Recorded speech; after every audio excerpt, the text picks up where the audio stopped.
Hello students, angular मोमेंटमचा हा second part आहे angular मोमेंटममधला. पण ॲक्च्युली हा conservation of momentum angular momentum नाही आहे, आणखी conservation of angular momentum next video आहे त्याची. ओके, आता अँग्युलर मोमेंटम पाहिला आपण लिनियर मोशनमध्ये, अँग्युलर मोमेंटम पाहिला आपण प्रोजेक्टाईल मोशनमध्ये, अँग्युलर मोमेंटम पाहिला आपण सर्क्युलर मोशनमध्ये. आता अँग्युलर मोमेंटम रोटेशनल मोशनमध्ये आपल्याला आता पाहायचं आहे, ठीक आहे ना. So angular momentum in rotational motion कसं होईल, चला बघूया. कन्सिडर करा एक कुठल्या तरी आकाराची अशी एक बॉडी आहे आणि ती बॉडी या ॲक्सिस भोवती फिरत आहे, जो ॲक्सिस या बॉडीला परपेंडिक्युलर. ओके, सो या ॲक्सिस भोवती ही बॉडी अशी फिरत आहे विथ अँग्युलर वेलॉसिटी ओमेगा. ठीक, आता या बॉडीमध्ये इथे काही पार्टिकल्स आहेत. हा पहिला पार्टिकल m1 r1 डिस्टन्सवर, दुसरा पार्टिकल m2 r2 डिस्टन्सवर अँड सो ऑन, असे अनेक पार्टिकल, जसं शेवटचा पार्टिकलचा mass mn at rn position. Okay, आता मला सांगा की एक जो पहिला पार्टिकल आहे, या पार्टिकलची जी लिनियर वेलॉसिटी असेल ती या डायरेक्शनला असेल v1, तर याची v1च असेल का डिफरंट असेल? डिफरंट असेल v2, कारण की पोझिशन वेक्टर डिफरंट आहे. अँग्युलर वेलॉसिटी सेम राहील सगळ्यांची, पण लिनियर वेलॉसिटी डिफरंट राहील आणि याची लिनियर वेलॉसिटी राहील या डायरेक्शनला vn. ओके, प्रत्येकाची लिनियर वेलॉसिटी डिफरंट राहील. मग प्रत्येकाचं मास डिफरंट, प्रत्येकाची लिनियर वेलॉसिटी डिफरंट, तर प्रत्येकाचं लिनियर मोमेंटम सुद्धा डिफरंट राहील. मग आपण पाहूया पहिल्या पार्टिकलचं लिनियर मोमेंटम किती होईल. ते होईल m1 v1. ओके, आता पहिल्या पार्टिकलचं linear momentum m1 v1, but v is equals to r omega असतं. मग या ठिकाणी पहिल्या पार्टिकलचं लिनियर मोमेंटम होईल m1, v1 ची किंमत होईल r1 into omega. Is it? आता मला सांगा की पहिल्या पार्टिकलचं अँग्युलर मोमेंटम किती होईल. सो अँग्युलर मोमेंटमचा फॉर्म्युला आपण आता तेच पाहत आहोत, m v आणि r परपेंडिक्युलर. बघा, आता हा पार्टिकल तर सर्क्युलर मोशन परफॉर्म करणार आहे आणि हा रेडियस बनणार त्याचा मग r1, आणि रेडियस आणि वेलॉसिटी, लिनियर वेलॉसिटी हे एकमेकांना परपेंडिक्युलर असणार आहे, आणि म्हणून मग या ठिकाणी m v r परपेंडिक्युलर म्हणजेच तो रेडियस असणार आहे. ठीक आहे ना, r परपेंडिक्युलरची व्हॅल्यू म्हणजेच रेडियस असणार आहे. सो इथे होईल m1 r1 आणि ओमेगाची किंमत r ओमेगा, v ची किंमत जी r ओमेगा होईल ना, सो ती मी पुट केली, सॉरी ते ओके L1 ची व्हॅल्यू काढतो. सो L1 ची किंमत काय होईल, M V R perpendicular. Okay, so M V म्हणजेच linear momentum m1 r1 omega.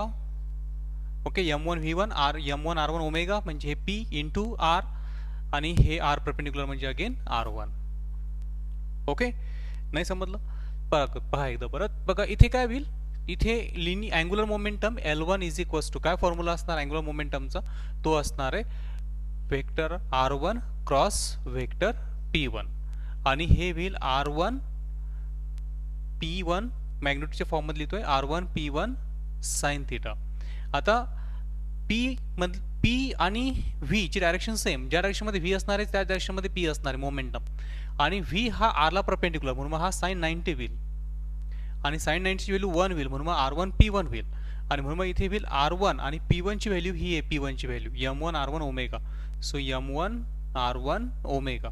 So एका पार्टिकलचं अँग्युलर मोमेंटम मिळालं m1 r1 into r1 r1 square omega. So second पार्टिकलचं अँग्युलर मोमेंटम किती होईल मग, m2 r2 square omega. So लगभग असं सर्वच पार्टिकलचं ln नंबरच्या पार्टिकलचं अँग्युलर मोमेंटम होईल mn rn square omega. Is it? आता मला सांगा की हा जो L1 आहे याची डायरेक्शन कशी. सो v तिकडे चालला, r याच्याकडे r आणि v इकडे चालला, तर अँग्युलर मोमेंटम इकडे आलं. 2 साठी सो r क्रॉस v इकडे येईल अँग्युलर मोमेंटम. याच्यासाठी पण बघा, इकडे मुद्दाम घेतला होता हा r आणि हा v इकडे समोरच आला, म्हणजे याचा पण समोर, याचा पण समोर, याचा पण समोर, म्हणजे सर्वांची एकाच डायरेक्शनमध्ये अँग्युलर मोमेंटम येतात. मग जर का सेम डायरेक्शनमध्ये असतील वेक्टर्स तर त्यांची सरळ ॲडिशन होणार. म्हणून मग एकूण टोटल अँग्युलर मोमेंटम जर का घेतलं आपण angular momentum of the body, तर या सगळ्यांची बेरीज होईल L1 plus L2 and up to Ln. Okay, so L is equals to L1 ची किंमत m1 r1 square omega, m1 r1 square omega, plus L2 ची किंमत m2 r2 square omega, plus and up to mn rn square omega. So मी omega common काढला आहे, तर इथे मिळेल m1 r1 square plus m2 r2 square and up to mn rn square into omega. आता हे आहे sum I change from 1 to n mI/RI². Okay, so हे आहे sum of product of mass of each particle and square of perpendicular distance from the axis of rotation, म्हणजेच moment of inertia into omega. So एलचा formula I omega. Okay, इथून सुद्धा तुम्हाला moment of inertia define करता येऊ शकतो. बघा, तिथे लिनियर मोमेंटम, इथे अँग्युलर मोमेंटम, तिथे मास तर इथे मोमेंट ऑफ इनर्शिया, तिथे लिनियर वेलॉसिटी, इथे अँग्युलर वेलॉसिटी. सो जो रोल इथे मास करतो तो रोल इथे मोमेंट ऑफ इनर्शिया करते, है ना. सो सर्वजण जे आपापलं काम या नवीन फिल्ममध्ये करत होते, ठीक आहे ना. ओल्ड फिल्ममध्ये जे रोल प्रत्येकाने वेगळ्या लोकांनी ते रोल केले, तेच या फिल्ममध्ये वेगळे लोक रोल करत आहे, ठीक आहे ना. Mass, moment of inertia, linear velocity, angular velocity, linear displacement, angular displacement, force, torque, linear momentum, angular momentum, ठीक आहे ना. सो काय फॉर्म्युला आला आता अँग्युलर मोमेंटमचा in rotational motion I omega. Okay, so is it simple. आता इथे आपण आणखी पुढे जाऊया थोडं. मला सांगा कायनेटिक एनर्जीचं इक्वेशन फॉर्म्युला काय आहे रोटेशनल मोशनमध्ये. सो रोटेशनल मोशनमध्ये कायनेटिक एनर्जीचा फॉर्म्युला. ओके, चलो चलो चलो चलो बघू. कायनेटिक एनर्जी इन रोटेशनल मोशनमध्ये तिकडे होतो 1/2 mv². इथे होईल 1/2 mच्या जागी आय, व्हीच्या जागी ओमेगा स्क्वेअर. सो कायनेटिक एनर्जीचा फॉर्म्युला लिनियर मोशनमध्ये 1/2 mv². सो 1/2 mने मल्टिप्लाय केलं आणि डिवाइड पण केलं. बघा, m² v² अपॉन m हे कॅन्सल होऊन सेम येतं. सो m इंटू v म्हणजे लिनियर मोमेंटम. सो हे झालं p² अपॉन ट्वाइस m, हो ना. सो याच्यावर आपण न्यूमेरिकल्स पण पाहिले होते. Kinetic energy directly proportional to p², ठीक आहे ना. मग पी डबल झाला, ट्रिपल झाला तर रेशोवाले वगैरे पर्सेंटेजवाले कॅल्क्युलेशन्स. इथे बघा काय होईल. So kinetic energy 1/2 I omega square. So 1/2 इथे लिहितो मी I square omega square upon काहीच नाही, हां, अपॉन आय, ठीक आहे ना. याला बॅलन्स करणारा. सो 1/2 आय ओमेगा, ठीक आहे ना. सो अँग्युलर मोमेंटमचा फॉर्म्युला आत्ताच तयार झाला आहे. हा झाला I omega angular momentum. So I omega square म्हणजेच L² upon I. So kinetic एनर्जीचा फॉर्म्युला तुम्हाला मिळाला L² अपॉन ट्वाइस आहे. सो जसे या क्वेश्चनमध्ये आपण या फॉर्म्युल्यावर क्वेश्चन्स घेतले होते, तसे क्वेश्चन्स इकडे सुद्धा बनवू शकतात. ओके, सो हे झालं अँग्युलर मोमेंटमचं डेरिव्हेशन्स. ठीक, मी आणखी खूप डिटेलमध्ये पण घेऊ शकत होतो, पण काही एवढं इम्पॉर्टंट नाही आहे. बोर्ड बुकमध्ये तुम्हाला वाचायला मिळून जाईल, ठीक आहे ना. कसं लिहायचं, काय लिहायचं आहे, पण सिम्पल आहे.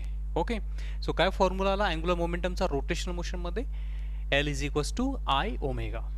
ओके, आता बघा एक आयडिया किंवा लक्षात घ्या. बघा, एखादी बॉडी जास्त स्पीडने रोटेट होऊ राहिली, स्पीअर आहे समजा, किंवा तुमचा सगळ्यात सिम्पल पार्ट असणारा समजा आपण घेऊया रॉड किंवा रिंगचा moment of inertia mr². So मला सांगा, रिंग खूप जास्त स्पीडने फिरली म्हणजे ओमेगा जास्त झाला रिंगचा, तर मोमेंट ऑफ इनर्शियाला काही फरक पडतो? किंवा रिंग स्लो मोशनमध्ये फिरत असली तरी पण तिच्या मोमेंट ऑफ इनर्शियाला काही फरक पडणार नाही, कारण की मोमेंट ऑफ इनर्शियाचा फॉर्म्युला आहे mr². m म्हणजे रिंगचा मास, r म्हणजे रेडियस. सो mr² ती बॉडी खूप स्पीडने फिरली, ती ॲस्क्युलेटेड झाली, नॉन ॲस्क्युलेटेड राहिली, ती काहीही हो तिच्या मोशनवर, म्हणजे ओमेगा आणि ॲस्क्युलेशनवरती काही डिपेंड नाही आहे मोमेंट ऑफ इनर्शिया त्या बॉडीचं. Is it? I is equals to mr². एक mass, distance, radius of gyration mk², म्हणजे मास डिस्ट्रीब्युशन, ॲक्सिस ऑफ रोटेशनची पोझिशन आणि त्याचं ओरिएंटेशन्स, बॉडीचा शेप, साईज, याच्यावर मोमेंट ऑफ इनर्शिया डिपेंड होतं. पण मोमेंट ऑफ इनर्शिया अँग्युलर व्हेलॉसिटीवर डिपेंड नव्हता आणि नसतोच. बट या ठिकाणी पुढे चालून आपण थोडंसं डोकंही लावणार आहे की या ठिकाणी तुम्हाला मिळालं L is equals to I omega. जर का L कॉन्स्टंट झाला तर आय आणि ओमेगा एकमेकांना इन्व्हर्सली प्रोपोर्शनल होतील, म्हणजे डिपेंडन्स येतो. पण हे पुढे आहे थोडंसं, याला सध्या डोकं लावू नका. सध्या जर का तुम्हाला कोणी विचारलं किंवा याच्यानंतरही विचारलं की एखाद्या बॉडीचा मोमेंट ऑफ इनर्शिया अँग्युलर व्हेलॉसिटीवर डिपेंड आहे का, तर आन्सर असेल नो. ठीक आहे ना. आणि हे जे मी बाकीचं पुढे तुम्हाला हे जे पूर्ण रामायण महाभारत सांगणार आहे ते पुढे असणार आहे, ठीक आहे ना, की कसं आय आणि ओमेगामध्ये रिलेशन्स बनणार आहेत. पण सध्या किंवा याच्यानंतर आय हा ओमेगावर डिपेंड नाही आहे. ओके, आता हे झालं derivations of angular momentum. L is equals to I omega. आणि कायनेटिक एनर्जीच्या फॉर्ममध्ये सुद्धा आपण Lचा फॉर्म्युला बनवून घेऊया. इथे होईल L इज इक्वल्स टू, कोण सांगतं काय होईल, L इज इक्वल्स टू, हे 2 आणि आय वरती जातील, 2i आणि कायनेटिक एनर्जीला लिहितो मी E आणि हे स्क्वेअर असल्यामुळे स्क्वेअर रूटमध्ये. ओके, सो Lचं हे पण आहे इक्वेशन. ओके, सो अँग्युलर मोमेंटमचा हा फॉर्म्युला. ठीक है, अब आगे. ओके,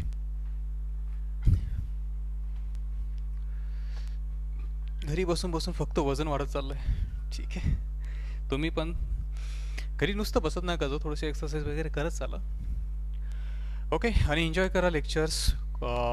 तुमचा जो काही शेड्यूल असेल त्या शेड्यूलमध्ये त्याला बिलकुल क्लासेसला जसा शेड्यूल तुम्ही देताय तसं शेड्यूलमध्ये ठेवायचं आहे आणि तसाच अभ्यास करायचा आहे. ठीक आहे ना, फक्त आपण एका दिवशी एकच सब्जेक्ट घेतोय, तसंच तुम्ही शेड्यूल बनवायचं आहे की चला आता 1 पिरियड झाला, 2 पिरियड झाला, मग ब्रेक घेऊ, 3 पिरियड झाल्यानंतर ब्रेक घेऊ. ठीक आहे ना, मग नंतर होमवर्क करू. सगळा जो शेड्यूल तुमचा रेग्युलर असायचा तोच आहे, तुम्हाला काही सुट्ट्या वगैरे लागलेला नाही आहे. ठीक आहे ना. आता आपण पुढे जाऊया. अँग्युलर मोमेंटम समजलं आपल्याला, पण आता या ऑब्जेक्टमध्ये काय होईल की एक ऑब्जेक्ट आहे आणि तो ऑब्जेक्ट असा स्वतःभोवती फिरत आहे, म्हणजे रोटेशनल मोशन करत आहे. ठीक आहे ना, असं फिरत आहे ओमेगा या अँग्युलर वेलॉसिटीने आणि इकडे जात आहे विथ लिनियर वेलॉसिटी व्ही. तर याचं अँग्युलर मोमेंटम किती असेल इथे असणाऱ्या व्यक्तीसाठी? ठीक आहे ना, याला बसूया आपण. इकडे पहा बेटा. ओके, या ऑब्जेक्टचं, याला विचारलंय की या ऑब्जेक्टचं अँग्युलर मोमेंटम किती आहे. आता याला तर ही बॉडी समोर जाताना दिसते, म्हणजे इथून हा झाला पोझिशन वेक्टर, हा इकडे जाईल. ठीक आहे ना, हा असेल पोझिशन वेक्टर आर आणि ही इकडे असेल वेलॉसिटी व्ही. सो याच्यासाठी एक अँग्युलर मोमेंटम काय झालं तर एक झालं एम व्ही आर परपेंडिक्युलर. हे घेऊया आपण परपेंडिक्युलर डिस्टन्स. सो या ठिकाणी याला विचारलंय अँग्युलर मोमेंटम किती, तर तो यल इज इक्वल्स टू एक सांगतोय की चला हे इथून आर डिस्टन्स आहे, हे आर वेक्टर आणि हा व्ही वेक्टर आणि हे परपेंडिक्युलर डिस्टन्स आर परपेंडिक्युलर. तर तो सांगेल की इथे एक मोमेंट अँग्युलर मोमेंटम आहे ते आहे एम व्ही आर परपेंडिक्युलर. या बॉडीचा मास एम, वेलॉसिटी व्ही आणि हा आर परपेंडिक्युलर. सो हे एक सांगेल. ओके, बट ही बॉडी तर फिरत पण आहे ना, अशी स्वतःभोवती फिरत पण आहे, म्हणजे रोटेशन मोशन पण करत आहे. रोटेशन मोशन करत असेल तर तिला तिचं पण मोमेंट ऑफ इनर्शिया असेल, सॉरी तिचं पण अँग्युलर मोमेंटम असेल आणि ते मोमेंटम असेल आय ओमेगा. कारण की या बॉडीला ओमेगा पण आहे आणि ती फिरत येतं, तिला आय पण आहे. So I into omega. So हे पण असेल आणि हे वेक्टर असल्यामुळे यांची प्लस मायनस होईल, एक तर ॲडिशन होईल किंवा सबस्ट्रॅक्शन. म्हणजे इथे दोन प्रकारचे अँग्युलर मोमेंटम असतील. एक अँग्युलर मोमेंटम असेल त्याच्या ट्रान्सलेशन मोशनमुळे, म्हणजे हा असा सरळ चालला म्हणून, आणि एक अँग्युलर मोमेंटम असेल त्याच्या रोटेशनल मोशनमुळे, म्हणजे आर रोट. ओके, आणि या दोघांची वेक्टर सम होईल किंवा सबस्ट्रॅक्शन होईल, हे डिपेंड करेल डायरेक्शनवर. या केसमध्ये काय होईल, या केसमध्ये आर इकडे चालला आणि व्ही इकडे. सो आल जो आहे R L translational, so R cross V आतमध्ये इनवर्ड. सो याला मी इनवर्ड नाव देतो. ओके, आणि रोटेशनल, सो रोटेशनलचा अँग्युलर मोमेंट अँग्युलर मोमेंटमचा फॉर्म्युला होता L is equals to I omega. याच्यामध्ये ही क्वांटिटी टेन्सर झाली. सो ही वेक्टर क्वांटिटी आणि ही पण वेक्टर क्वांटिटी. सो ओमेगाच्या डायरेक्शनमध्ये इथे यल असणार आहे. सो ओमेगा कुणीकडे असतो बघा, बॉडी अशी रोटेट होत असेल ना, तर राईट हँड थंब रूल ओमेगाची डायरेक्शन असते. सो ओमेगा आतमध्ये, सो ओमेगा आतमध्ये आहे तर याचा यल पण आतमध्ये असेल. सो हा पण आतमध्ये, सो इनवर्ड. सो इथे काय होईल, दोघांची सेम डायरेक्शन असेल तर ॲडिशन, पण जर का अपोजिट डायरेक्शन असती तर मायनस झालं असतं. ओके, हे समजतंय. सो एखादी बॉडी जी रोटेशन करत समोर जाते त्याला रोलिंग मोशन म्हणणार आहोत आपण, पण मी आताच घेतो याला थोडंसं. रोटेशन पण करत आहे आणि समोर पण जाते. सो अशा पद्धतीनं होईल. ओके, याचं एक छोटंसं एक्झाम्पल घेऊ आपण. एक असा पाथ आहे सरळ आणि याच्यावर आपण एक असा स्पियर ठेवला असेल. ठीक आहे ना, स्पियर. या स्पियरचा रेडियस आहे आर आणि मास आहे एम, आणि हा स्वतःभोवती ओमेगा या अँग्युलर वेलॉसिटीने फिरत इकडे चालला विथ वेलॉसिटी व्ही. ओके, तर या स्पियरचं अँग्युलर मोमेंटम किती असेल, तो फक्त आय ओमेगा असेल का, नाही, किंवा फक्त एम व्ही आर परपेंडिक्युलर पण नाही राहणार. ठीक आहे ना, तर बघा याचा सेंटर ऑफ मास इथे असणार आहे. ओके, सो या ऑब्जेक्टला जर का तुम्हाला पाहायचं असेल तर याचा सेंटर ऑफ मास पर्यंतचं पोझिशन वेक्टर पाहावं लागेल. ठीक आहे ना, या ओरिजिन पासून हा आणि ही वेलॉसिटी. सो हा जो आहे पोझिशन वेक्टर हा या डायरेक्शनमध्ये चालला.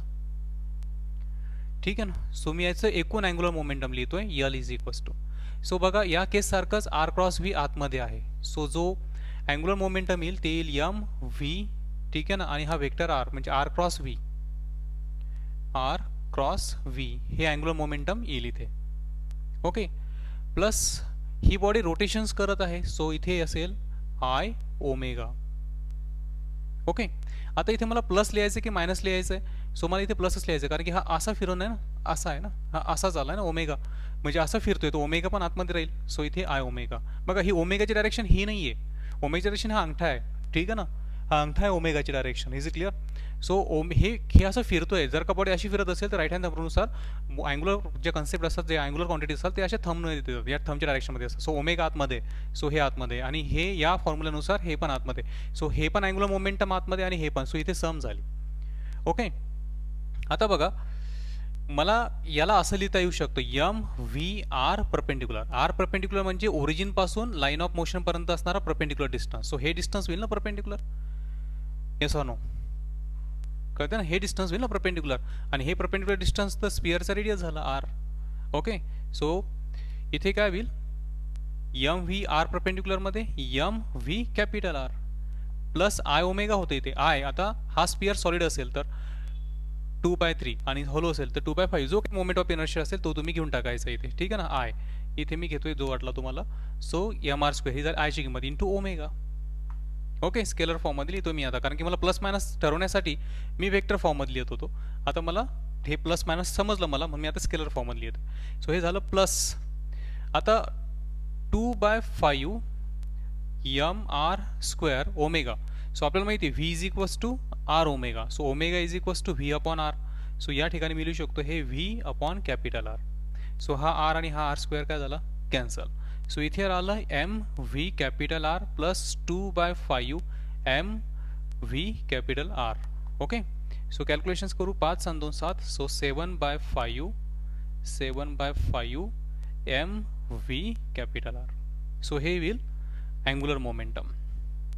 जर का एखादा स्पिअर असा रोल करत ट्रान्सलेशन मोशन सुद्धा करत असेल तर. ओके, आता इमॅजिन करा की समजा हा जो स्पिअर आहे, हा स्पिअर इकडे नाही फिरत आहे, जाणार इकडेच आहे पण फिरतोय इकडे, ठीक आहे ना, म्हणजे अँटी क्लॉकवाईज फिरतोय असा, ठीक आहे ना. याला असं फिरतोय पण जातोय असा, ठीक आहे ना, विदाउट स्लिपिंग असा इकडे इकडे फिरतोय आणि असा इकडे जातोय, ठीक आहे ना. हवेत असेल कदाचित, नो फ्रिक्शन वगैरे काही टेन्शन नाही. असं फिरता फिरता ऑब्जेक्ट, असं फिरता फिरता ऑब्जेक्ट इकडे जातोय असं, ठीक आहे ना, इकडे फिरत असं इकडे जातोय. सो बघा या ठिकाणी एकूण एल काय होईल, L is equals to, so motion line of action V तर इकडेच आहे आणि आर पण इकडेच असणार, ठीक आहे ना, इकडे जातोय ना असा. सो हा फंडा जो आहे सो हा तर सेम राहील. सो हे एम व्ही आर इकडेच राहील आणि याची डायरेक्शन इनवर्डच राहील. ओके, कारण की जातो ते इकडेच. सो आर असा आणि व्ही तिकडे, सो आर क्रॉस व्ही आतमध्ये. सो याच्यासाठी या टर्मसाठी अँग्युलर मोमेंटम आतमध्ये राहील, पण ओमेगा इकडे आला आता. सो ओमेगा असा फिरतोय ना, आता ओमेगा इकडे जाईल तुमच्याकडे असा, ठीक आहे ना, अंगठीच्या डायरेक्शनमध्ये ओमेगा, ही बॉडी अशी फिरते तर ओमेगा तुमच्याकडे. सो ओमेगा तुमच्यामुळे कडे असल्यामुळे काय होईल इथे मायनस आय ओमेगा होईल. ओके, आता हेच कॅल्क्युलेशन्स परत घेतोय आपण आता. फक्त आता निगेटिव्ह साईन का आली हे तुमच्या लक्षात आलं असेल. हे minus 2/5 M V R. So 5 minus 2 3. So 3/5 M V R. Okay, so इथे मी स्पिअर ठेवला. कोणी डिस्क ठेवील तुमच्यासाठी, कोणी सिलेंडर ठेवील, कोणी होलो सिलेंडर ठेवील, कोणी होलो स्पिअर ठेवील, कोणी ॲन्युलर डिस्क ठेवील, ठीक आहे ना. हा आयचा मॅटर करणार फक्त ऑब्जेक्ट चेंज झाल्यानंतर. बाकी हे टर्म्स व्यवस्थित. हा प्लस मायनस कसा निवडायचा आहे हा तुम्हाला विचार करून ठेवायचा आहे की यार कसं होणार, म्हणजे हा कोणीकडे जाईल, डायरेक्शन कशी निवडायची. ओके, सो हे एकदा समजल्यानंतर डायरेक्शन लगेच क्लिअर नाही होणार बरं का. तुम्हाला हे खूप रिपीट करून वाचावं लागेल, तेव्हा तुम्हाला हा कन्सेप्ट जमेल. Is it clear? सो हे झालं अँग्युलर मोमेंटमचं पूर्णपणे इंट्रोडक्शन्स. ओके, तर जी वर्कशीट मिळेल त्यातले पहिले 20-25 प्रॉब्लेम इथपर्यंत आहेत, आणि पुढे जो कन्सेप्ट आहे तो आहे कन्झर्वेशन ऑफ अँग्युलर मोमेंटम. तो पण आपण लवकरच घेऊ. ओके, अभ्यास करत राहा, ठीक आहे ना, आणि एन्जॉय करत राहा. ओके, ठीक आहे, टेक केअर.